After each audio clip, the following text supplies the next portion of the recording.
Hello, my outstanding open-minded Ophiuchus. Welcome, welcome. It is Sachi.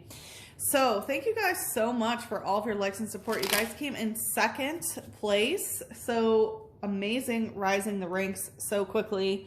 So welcome to your bonus reading. This is a twin flame bonus. If you're interested in a different type of bonus, let me know. So let's see. What we're going to do is take a look in the feminine, take a look in the masculine, and then what's going on in the connective. I would also like to announce, if you missed the Astrology 201 course, you can get the playback in my shop. Same with Astrology 101 if you missed that as well. So let's take a look what's going on in your feminine energy, Ophiuchus. Okay, that want to do quite the spin and flip. We have death energy, so death and rebirth. So there could have been a major ending that is now, you know, the precursor to a new beginning. Death, of course, as scorpionic energy, which if you have Ophiuchus placements, I'm sure you're very familiar with scorpionic energy. So it seems like there is some sort of transitionary period, a death and rebirth, and Nine of Pentacles in reverse. So it looks like this is, what this feels like to me is that something is repeating itself. It feels like a cycle that you have not completed within yourself, having to do with the physical world. So it could be a relationship with your body, relationship with finance, work, or something like that. Because this is basically when you have everything in life, but you're still not very content with it. So I do feel like you are happy with yourself, if that makes sense. Like, you know, when death comes out, as you can see, okay, there's a lot of energy here. I apologize, Ophiuchus. Okay, so see how she's holding the squirrel that has that death thing? This can be, you know, like depression or even, you know, SUICIDAL energy. But in reverse, it feels like you are finally able to understand this death and rebirth energy without actually getting depressed or consumed by it. Wow. Did that happen on camera? No. The candle just went out. So yeah, it feels like there's some sort of pretty big ending, but you're not depressed or anything by it. The darkness does not scare you. Death and rebirth energy does not scare you. You're not trying to hide away from it. So I definitely feel this very empowered energy, which of course, if you know anything about Ophiuchus, which I'm guessing that you do, this ability to raise the dead and things like that is Ophiuchus's energy. And look at what is happening. You know, the dead is being risen. So scorpionic energy is the cycles that repeat themselves. Ophiuchus is the ability to use that poison and turn it into an antidote and heal. So I definitely feel like you are finally at that place. Let's see, what's the light energy here? Coming out stuck, we have Tyrantrum using Chew Up and Giga Impact. So it does look like there was some fight that, you know, you and another person, right? This is a fighting type energy. You chewed each other up and it did have a giga impact. It did have a very, very big impact. Tyrantrum can be a tyrant energy and also a tantrum type energy. It says, thanks to its gargantuan jaws, which could thread thick metal plates as if they were paper, it was invincible in the ancient world it once inhabited. So yeah, I do feel like there is, you know, the reason why something came to an end here and why there's this death and rebirth was because of some pretty big fight here. Let's see, what's the shadow? Coming out, we have Meowth using Act Tough in reverse. And the thing is, you're not acting tough about it. You know, you're not pretending like, oh, I'm some tough person or whatever. Again, it's not like you're depressed or anything like that, but you're allowing this death and rebirth energy to go through you.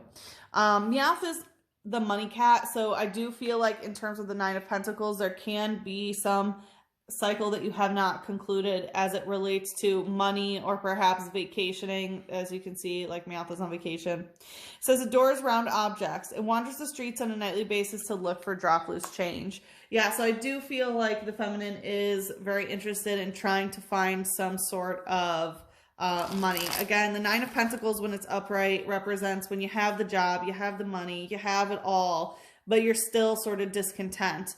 I feel it's the opposite. You're not discontent, but you don't have it all. Okay. All right. Let's see what's going on in the masculine. It wants to hide. We have the Five of Swords. Yeah. There's that fighting energy, right? Five of Swords represents, you know, fighting with words, going to war for what you believe in. So I do feel like let's see, and I just saw the Six of Swords. So I feel like it's this energy of like, all right, Pandora's box energy. I'm going to close that box and deal with it another day, basically. Again, Five of Swords, it feels like that's what this is, that chewing up type energy. This is someone's like, let's go to battle. It's wartime. But again, it has to do with words. Ace of Wands, this is a very masculine, right? It's a very phallic energy of taking action. So I do feel like the masculine is putting not their best foot forward, but something forward. Very much in a sort of licentious type energy. I feel a lot of aggression, a lot of testosterone here. Let's see, what's the light energy? In terms of your own masculine energy, it feels like you could be, you know, doing some very aggressive magic at this time. It wants to go more towards the shadow energy, but let's see. We have Mewtwo using Psychic and Meditate using Smack. So yeah, it's basically, again, there's this fighting energy and it's basically causing this psychic smack. Like that's how things are fighting. So the fighting could be psychically, you know, a connection between the third eyes, because it is saying Mewtwo. So I feel like it's happening between you and another person, like you two, Mewtwo. I feel like the masculine is, you know, empowering their psychic energy, but again, it's a very aggressive type energy. It says, a Pokemon whose genetic code was repeatedly recombined for research. It turned vicious as a result. Yeah, again, I do feel this very vicious type energy. It's talking about the recombination of DNA. I'm sure I don't have to go into detail about how that is happening. With the Meditate using Smack, this is fighting type energy. So I do feel like this fight was a smack in the face. And it feels like the masculine is understanding sort of their rage issues or their anger issues. And so the masculine is trying to, you know, meditate, trying to find their center. But even look, as Meditate is meditating, there's a frown. So I do feel like the masculine is understanding like, okay, I have some deep-seated anger problems here. It says, it eats just one berry a day. By enduring hunger, its spirit is tempered and made sharper. So I feel like the masculine, you know, apart from meditating, might be watching what they eat. They might even be fasting at this time. Let's see what's going on in the shadow for the masculine. We have Mandibuzz using Cutting Wind. It's so funny because this came out in the cleansing ceremony as well. And I got the funniest message. I was like, I wonder if this is going to come out. And here it is. So this is a dark type energy. With Cutting Wind, what is cutting wind, right? It's like tooting, right? So I feel like the masculine is also, you know, representing that they need to meditate, that they need to, you know, deal with this stuff because their anger is even manifesting through their farts, as silly as that may sound.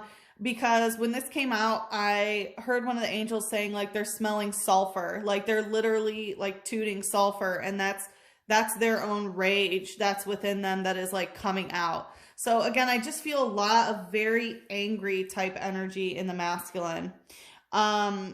With Mandibuzz, right, this is a vulture type energy. So I do feel like, you know, again, it's this war type energy. Like, oh, even if they are, you know, like the masculine energy is basically waiting to prey on quote unquote victims that are weakened, right? It's like vulture energy, you know, attack, you know, eats things that are already dead or finds things that are about to die, right? And then waits for them to pass and then eats them, you know, carrion and stuff like that. So I feel like the masculine is being a little bit predatory with this very heavy rage and anger energy. And again, you know, it's because the feminine is going through this death energy that the vultures are out. So it says, watching from the sky, they swoop to strike weakened Pokemon on the ground. They decorate themselves with bones. Yeah, so again, you know, there's this very fighting type energy. They're waiting for some sort of weakness so that they can attack. It could be a psychic type of attack.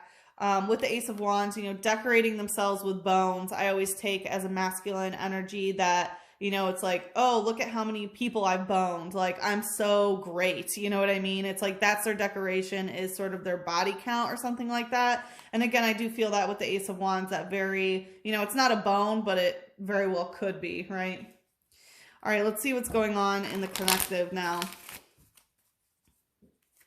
What's going on in the connective? We have Hermit in reverse and Queen of Pentacles. So neither the feminine nor the masculine really wants to do their shadow work at this time. The Hermit is a solitary journey, so neither wants to be alone. Neither are really nurturing themselves physically, so that can do, again, with the body. So I feel like the masculine is more trying to, but it's kind of not working. You know, not nurturing their body, not nurturing their finances. Let's see, what's the light energy here? We have Heatmore using Searing Flame and Galvantua using Cobweb Trip. So with Heatmore here using Searing Flame, I feel like there's a lot of, you know, fire. It's like more heat. It's like more and more firepower is going into this. And I feel like it has something to do with this rage energy.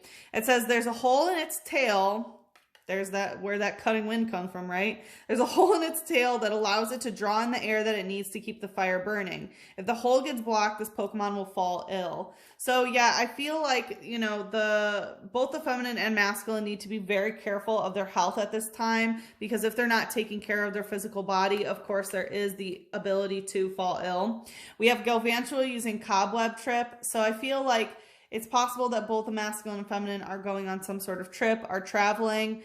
Additionally, I do feel like, you know, spider spirit, there's a lot of fear here. So there could be some sort of fear about perhaps getting sick, or, you know, because you're not alone or something.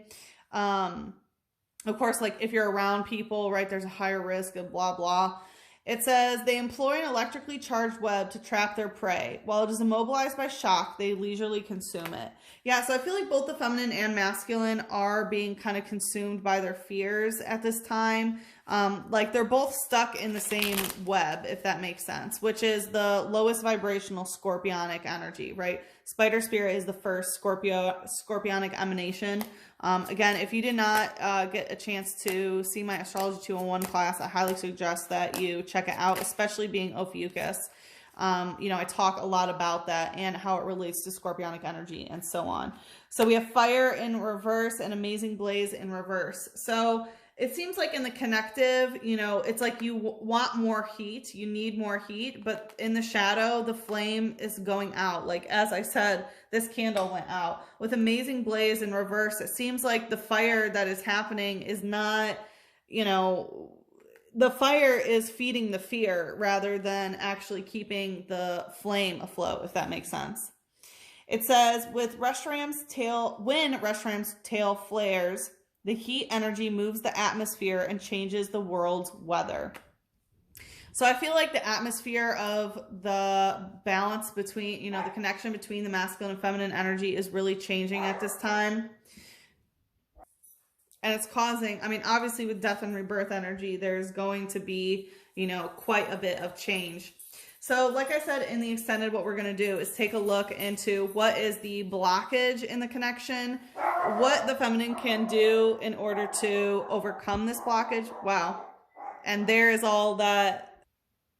So definitely a lot of bark angel energy going on there. But we're going to look into what is the blockage, how the feminine can overcome the blockage, how the masculine will energetically or physically respond, and then some advice on what is the most balanced timeline for you. But let's anchor this in with some light. Is this the, yep. I saw break the chain. So there's some sort of cycle that is being broken. I'm hearing break the chain of the F-ups of the fathers.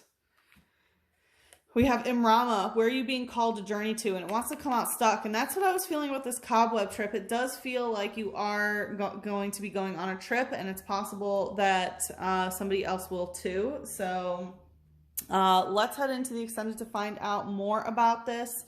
The link is in the description box below. It is available. This is the last 30 days to try a 30-day free trial. So if you're interested in seeing what is there, now would be the time to do it. So I hope to see you in the extended, but if we part ways here, good luck with the situation. I'm sending you so much love, a big hug, and a kiss on your third eye. Mwah.